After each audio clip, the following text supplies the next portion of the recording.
Hello అండి, welcome to our channel. నేను కాశీరత్నం. ఇవాల్టి వీడియోలో నా ఎర్లీ మార్నింగ్ రొటీన్ మీతో షేర్ చేసుకుంటానండి.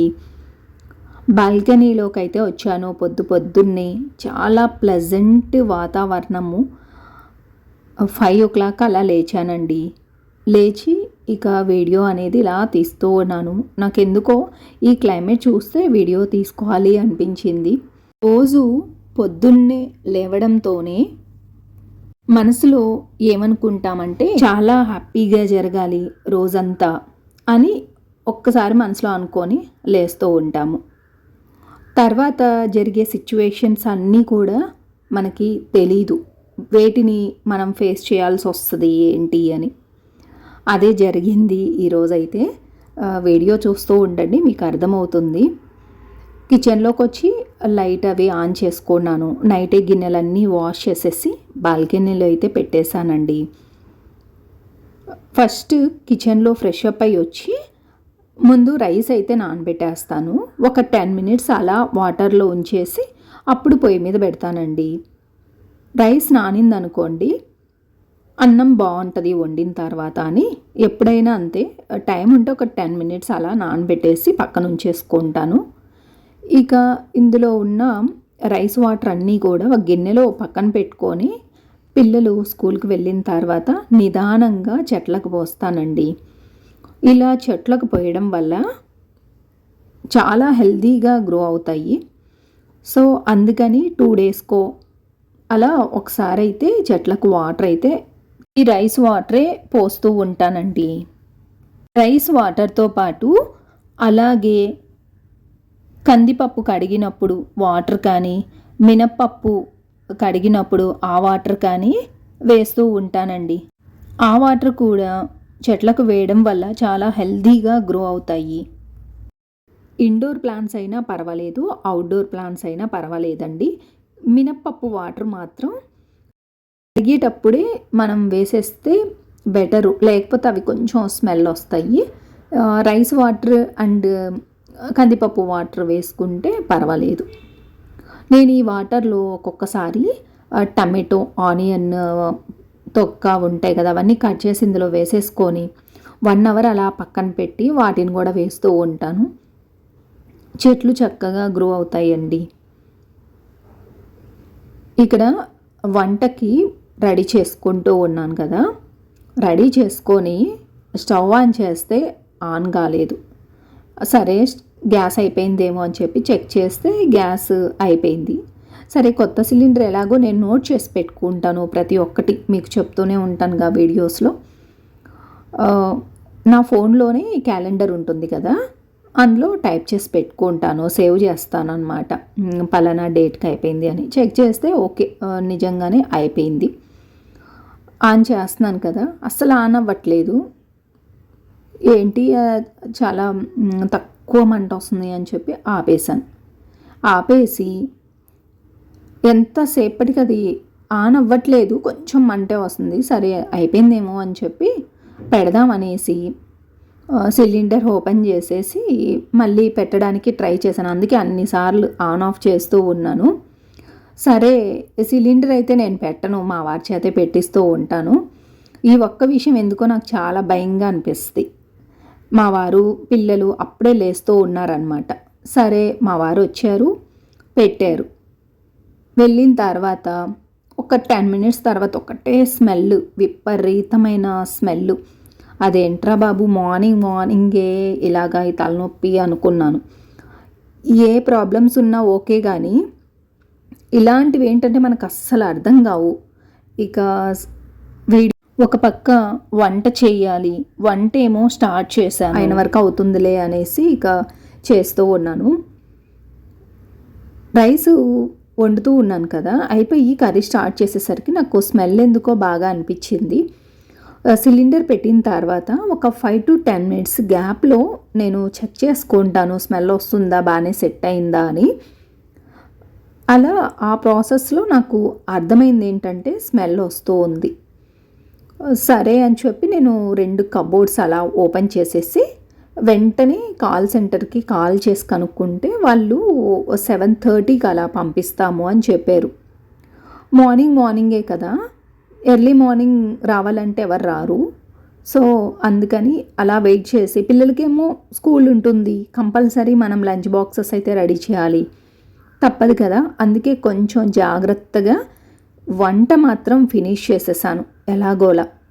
చూసారు కదా, ఇంకా డోర్ అలా కొంచెం సేపు ఓపెన్ చేసి పెట్టానండి. ఓపెన్ చేసేసి ఉంచాను, ఆ ఎయిర్ అనేది పోతుంది కదా అని. ఇక స్టవ్కి ఇప్పుడు నేను నిల్చున్నాను కదా, నాకు బ్యాక్ సైడ్ ఏంటంటే విండో ఉంది, పెద్దదే విండో ఉంది. సరే అది ఓపెన్ చేద్దామని కొంచెం సేపు ఓపెన్ చేశాను. ఎక్కువ గాలి రావడం వల్ల పొయ్యి వెలగట్లేదు. ఏంటి అసలు అనుకున్నాను, భలే టెన్షన్ అయ్యాను ఆ రోజు మాత్రం. పొద్దున్నే లేయడంతోనే చాలా హ్యాపీగా లేస్తాము, బాగా జరగాలి ఈ డే అంతా అనుకుంటాం. కానీ ఇలాంటివి వచ్చినప్పుడు మాత్రం కొంచెం దిగులుగా అనిపిస్తుంది, భయంగా అనిపిస్తూ ఉంటుంది కదా. సరే ఏదో ఒకటి దేవుడి మీద భారం అయితే వేశాను. ఇంకా టకటక వంట అంతా కూడా ఫినిష్ చేసేసాను ఫాస్ట్గానే. ఆ రోజైతే బీరకాయ పెసరపప్పు వేసి కర్రీ చేస్తున్నానండి. పాజిటివ్గా ఆలోచిస్తూ పాజిటివ్గా ఉంటే ఏమీ జరగదు అనేసి మనం అనుకుంటాము. ఎలాగోలా కర్రీ ఫినిష్ చేసేసి, చూసారు కదా, కబోర్డ్ అయితే ఓపెన్ చేసి పెట్టానండి, స్మెల్ అంతా పోతుంది అని. బట్ సౌండ్ కూడా వస్తుందన్నమాట, అనే సౌండ్, అది భయం వేసింది నాకు. కబోర్డ్ అయితే ఒకటి ఓపెన్ చేసి పెట్టున్నాను, అలాగే కొంచెం విండో కూడా హాఫ్కి ఓపెన్ చేసి పెట్టాను అనమాట. అలా ఓపెన్ చేయడం వల్ల ఏదన్నా మరీ స్మెల్ ఉంటే బయటకు వెళ్ళిపోతుంది కదా అని చెప్పి. ఇలాంటి సిచ్యువేషన్స్లో కూల్గా ఉండడం తప్ప ఇంకేం చేయలేము. మనం టెన్షన్ పడి ఇంట్లో ఉన్న జెంట్స్ని కూడా టెన్షన్ పెడుతూ ఉంటాము. అది కరెక్ట్ కాదేమో అనిపించింది నాకైతే. 1-2 సార్లు అయితే చెప్పాను. సరే ఇంతకంటే ఎక్కువ చెప్పినా ఆయన ఏం చేస్తారు, సరే ఎలాగో కాల్ సెంటర్కి కాల్ చేశాం కదా, వాళ్ళు వస్తే సరే పంపిస్తారు కదా, వాళ్ళు చెక్ చేసి చెప్తారులే అని అనుకున్నాను. ఈ విషయంలో కొంత అవగాహన మనకు సిలిండర్ తీసుకొచ్చి పెడుతూ ఉంటారు కదా, వాళ్ళని అడిగి కనుక్కోవడం బెటర్ ఏమో అనిపించి నాకు అప్పుడు అనిపించింది. వంట ఫినిష్ చేసేసి పిల్లలకి కూడా లంచ్ బాక్సెస్ అయితే ఇచ్చానండి. బ్రేక్ఫాస్ట్ కూడా తినేసి వాళ్ళు వెళ్ళారు. పిల్లలు వెళ్ళంగానే వచ్చారు. వాళ్ళు ఏమన్నారంటే, లాగా ఉంటుంది కదా చిన్న లబ్బర్ లాంటిది, అది సరిగ్గా సెట్ అవ్వలేదన్నమాట వాళ్ళు పెట్టినప్పుడు. సో అందువల్ల లీక్ అవుతూ ఉంది. వాళ్ళు చెక్ చేసినా కూడా చాలాసేపు వాళ్ళకి అర్థం కాలేదు. ఓపెన్ చేశారు, పెట్టారు, చూశారు. వాళ్ళు అంటారు స్టవ్ది ప్రాబ్లం ఏమో అని చెప్తారు. స్టవ్ ఏం ప్రాబ్లం ఉండదు కదా, అది కూడా చెక్ చేశారు, వాళ్ళకేమీ ప్రాబ్లం అనిపించలేదు. తర్వాత కొంచెం కోకోనట్ ఆయిల్ అది వేసి ఆ లబ్బర్ అనేది సెట్ చేశారు. ఇక వాళ్ళు వెళ్ళిపోయారు ఆరాంగా. వాళ్ళు అన్నారనమాట, ఒక ½ అవర్ అలా చెక్ చేయండి, ఏదైనా ప్రాబ్లం ఉంటే, ఇలాంటి కంప్లైంట్ ఇంకోటి కూడా ఉంది, అది చూస్తూ ఉంటాము, మీకు ఎనీ ప్రాబ్లం అనిపిస్తే మాకు వెంటనే కాల్ చేయండి, వస్తామని చెప్పారు. కానీ చెక్ చేశాను, నాకేం అనిపించలేదు, బాగానే సెట్ అయిందని అమ్మయ్య అనుకొని అప్పుడు నేను బ్రేక్ఫాస్ట్ వేసుకోవడం స్టార్ట్ చేశాను. ఇదనమాట, ఇలా టెన్షన్గా జరిగింది మార్నింగ్ అయితే. అదేంటో తెలీదు, నేను వీడియో పెట్టాను అప్పటికి, నాకేం తెలియదు కదా. సరే మీలో కూడా నాలాగా చాలామంది సఫర్ అవుతూనే ఉంటారు ఇలాంటి చిన్న చిన్న ప్రాబ్లమ్స్తో. సరే మీతో షేర్ చేసుకోవాలి అనిపించింది, ఎలాగో వీడియో స్టార్ట్ చేస్తూనే ఉన్నాను, అలాగే ఇక వీడియో ఆపకుండా కంటిన్యూ చేస్తూనే ఉన్నాను. అందుకే కెమెరాని దగ్గరికి అయితే తీసుకురాలేదు, ఎందుకైనా బెటర్, లైట్లు ఇవన్నీ ఆపేయడం బెటర్ కదా అంత స్మెల్ వస్తున్నప్పుడు.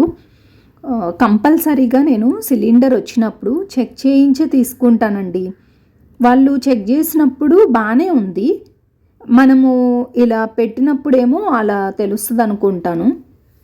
అప్పుడు కొంచెం కోకోనట్ ఆయిల్ అది వేసి సెట్ చేసి వెళ్ళారు. వెళ్ళిన తర్వాత స్మెల్ ఏం రాదు చెప్పారు, రాదు ఇలా సెట్ చేస్తే అని. సరే వెయిట్ చేసి చూశాను, ఇంకేం లేదు, అమ్మయ్య అని హ్యాపీగా ఫీల్ అయ్యాను. అదనమాట ఈరోజు టెన్షన్ వీడియో. ఈ బ్రేక్ఫాస్ట్ కూడా చేయలేకపోయాను అనమాట ఈ టెన్షన్తో ఈరోజైతే. అలా మా వారికి దోశ వేసిచ్చాను, నేను కూడా దోశ వేసుకొని తింటూ ఉన్నాను.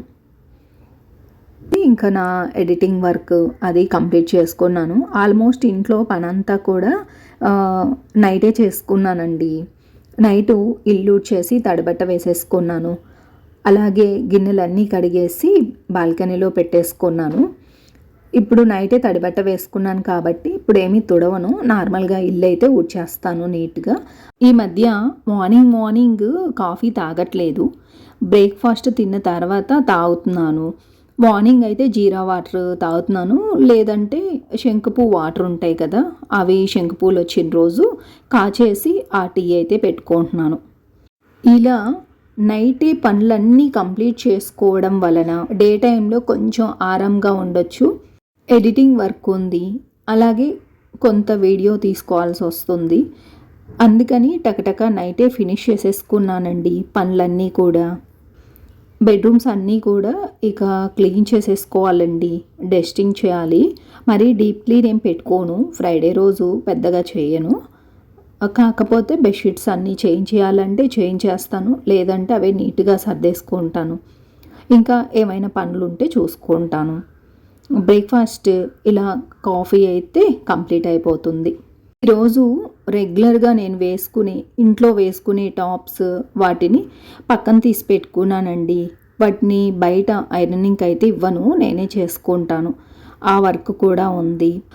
ఒక చిన్న ఇన్ఫర్మేషన్ ఇలా ఇద్దామనే నేను వీడియో అయితే మీతో షేర్ చేసుకుంటున్నాను. ఎందుకు చెప్తున్నానంటే వన్స్ సిలిండర్ మనం ఫిట్ చేసిన తర్వాత కబోర్డ్స్లో ఉంటున్నాయి కదా, ఆ స్మెల్ బయటికి రాదు. కానీ ఒక 1 అవర్ పాటు కబోర్డ్ ఓపెన్ చేసి మనం వంట చేసుకుంటూ ఉంటే మనకు అర్థమవుతుంది స్మెల్ వస్తుందా రాదా అని. స్మెల్ వస్తుంది అంటే ఇలా ముందుగా ఆ ప్రికాషన్ తీసుకుంటే సరిపోతుంది. అదనమాట అండి వీడియో అయితే. ఈ వీడియో మీకు నచ్చిందని అనుకుంటున్నాను. ఈ వీడియో మీకు నచ్చితే ప్లీజ్ ఒక లైక్ ఇవ్వడం మర్చిపోవద్దు. అలాగే ఈ ఛానల్ని కొత్తగా వ్యూ చేస్తున్నట్లయితే సబ్స్క్రైబ్ చేసుకోండి. మీ ఫ్రెండ్స్ అండ్ ఫ్యామిలీ మెంబర్స్కి వీడియోని షేర్ చేయండి. మీకు వీడియో ఎలా అనిపించింది అనేది కామెంట్ సెక్షన్లో కామెంట్ చేయండి. ఓకేనండి, టేక్ కేర్, బాయ్.